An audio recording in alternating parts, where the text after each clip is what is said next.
السلام عليكم ورحمة الله وبركاته. إن الله وملائكته يصلون على النبي يا أيها الذين آمنوا صلوا عليه وسلموا تسليما. أهلا وسهلا بحضراتكم، يا رب تكونوا طيبين وبخير. عارفين يا جماعة إحساس إن أنت تفضل تدعي كده من قلبك وتعيط وتقول يا رب يا رب أنا عايز كذا، يا رب أنا تعبت. بتحصل ساعات كمان بتحس إن أنت مكسور قوي، مفيش باب بيتفتح لك ومفيش استجابة بتحصل. وكمان ممكن الشيطان يهمس لك ويقولك يا عم خلاص بقى، ربنا مش راضي عنك، ربنا مش سامعك.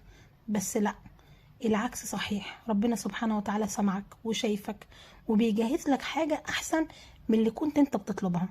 فاكر كده قصة سيدنا يعقوب لما قعد يدعي ربنا سنين طويلة ان ربنا يرجع له ابنه؟ ما زهقش، ما قالش الدعاء ملوش فايدة، كان دايما يقول فصبر جميل. يعني رغم كل وجعه كان عنده أمل. انت كمان لما تحس ان الدعاء اتأخر ما تقولش ربنا نسيني، قول يمكن ربنا بيأجلها علشان يديني حاجة أجمل منها. يمكن الدعوة دي لو كانت استجابت بسرعة كانت ممكن تضرك، يمكن كنت ممكن تفرح شوية وتتوجع بعدين كتير. بس ربنا سبحانه وتعالى دايما بيختار لك الطريق اللي فيه الخير الحقيقي، حتى لو الطريق ده فيه انتظار أو فيه وجع أو فيه دموع.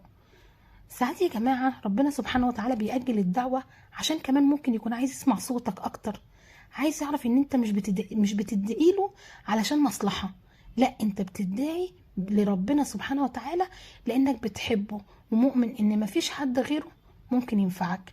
تخيل لو كل دعوة كنت أنت بتقولها ربنا استجابها فورا، كان ممكن حياتك تتلخبط لأنك مش دايما بتشوف الصورة كاملة. لكن ربنا سبحانه وتعالى يعلم الغيب، شايف الخير فين الشر فين، فكل تأخير هو لطف ليك وكل تأجيل هو إعداد لشيء عظيم. فأنت دايما قول يا رب خليني مطمن لتدابيرك حتى لو قلبي موجوع، حتى لو أنا مش فاهم هو ليه. علمني يا رب أسيبها على حكمتك مش على أمنيتي، اكتب لي يا رب الخير في الوقت اللي يرضيك عني، وساعتها بس لما أشوف اللي كنت بستناه بيتحقق هعرف إنك يا رب كنت بتدبر لي الصح من البداية. اللهم ارزقنا حسن الظن فيك يا رب والصبر الجميل، ويا رب ما تحرمنا من لذة الإجابة لما يحين وقتها وتؤمر انت يا رب. شكرا جدا على حسن استماعكم، السلام عليكم ورحمة الله.